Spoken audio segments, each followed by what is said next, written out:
I didn't say a word when the HOA president shoved the violation notice across the table. I just placed a single sheet beside it, my federal dam license from 1978, signed by the Army Corps of Engineers. Their lawyer skimmed the heading, went pale, and the room went quiet. That was the moment everything turned. 5 years earlier, I'd moved back here for peace. After 30 years as a civil engineer, I wanted mornings by the water, evenings fixing up the old cabin my father built, and a life without meetings or noise. The small lake below the hill was my inheritance, a reservoir my father formed decades ago by building a modest earthen dam. He filed every permit correctly, right down to the maintenance reports. For a while, it was perfect. The subdivision on the opposite ridge had an HOA, houses, tidy lawns, the usual. They'd wave as they jogged past and sometimes asked to take photos by the lake. I didn't mind. It felt neighborly. Then, one April afternoon, I found a laminated notice, nailed to my fence post. Community Access Project. Future dock installation. It claimed the HOA planned to open shared recreational access to the lake. I figured it was a clerical mistake. My property line was clear. The HOA ended 40 feet uphill. I drove up to their clubhouse and met the president, Linda Hart. She smiled like someone used to being obeyed and said, "The lake benefits the community. It's part of the visual environment, so access should be equitable." I told her, calmly, that the lake sat entirely on my parcel. She said, "We'll see about that." 2 weeks later, I got a fine notice, obstruction of community shoreline. Apparently, my private property sign violated their visual harmony clause. I emailed a polite response with a scan of my deed and the dam registration. Silence. Then came another letter accusing me of interfering with common water rights. That's when I stopped assuming reason would work. I reread their bylaws, checked the county GIS maps, and found my parcel outlined in clear, bold lines completely outside their authority.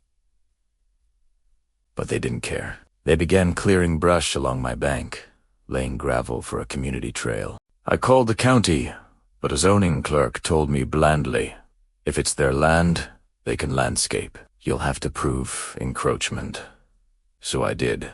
I dug out my father's old survey stakes, verified the coordinates, and confirmed the HOA had crossed 28 feet onto my land. But that wasn't the real victory. Late one night, buried in microfilm records, I found the old federal permit my father had applied for in 1978 authorization under Section 404 of the Clean Water Act. It designated the structure as a regulated dam and reservoir, meaning any alteration or public use required federal approval. In other words, the HOA wasn't just trespassing, they were violating federal infrastructure law. I said nothing. I documented everything: photos, time-stamped drone shots, letters. I sent one calm email to the HOA's attorney, copying the county water office, with my evidence attached. 10 Primera. A month later, I got a letter demanding I ceased interference with community amenities. They were planning a neighborhood fishing day. That was my cue. I requested to attend their next board meeting as a concerned adjacent landowner. They gave me 5 minutes. The room was packed. Linda opened by announcing construction on our lake dock would begin soon. I waited until she finished, then slid a manila folder across the table. Inside were the federal license, survey maps, and a letter from the state water authority confirming the dam's protected status. I pointed to one paragraph. Unauthorized access or modification of reservoir property constitutes violation of Title 33, U.S. Code. Their lawyer's face drained of color. Linda tried to look unbothered, but her hand trembled when she turned the page. I said, quietly, "That lake isn't under your HOA. It's a federally licensed reservoir. You're trespassing on restricted land." The lawyer muttered, "We'll need to verify this." I nodded. "You should. The Corps of Engineers already has."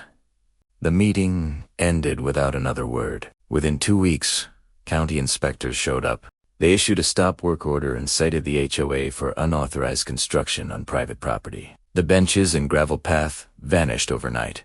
The community dock was canceled before it began. Linda resigned soon after, for personal reasons. 3 board members followed. The new president mailed me an apology and a promise to respect all established boundaries. I never wrote back. I built a small boathouse where the trail had been, just for myself. The lake's surface is mirror still now, reflecting rows of identical beige houses that once tried to claim it. Occasionally, newcomers wander down, stop at the sign that reads Private Reservoir Federal Jurisdiction, and turn back quietly. Sometimes they wave, sometimes they don't. I prefer it that way. I learned something through all this.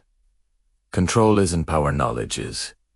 The HOA had signatures and bylaws. I had law, time, and patience. Now the lake is mine again, legally and peacefully. The HOA still exists, though it keeps its distance. When I drive by, people either wave or look away. Either way, it's quiet again. They tried to steal my lake. They forgot I owned the dam.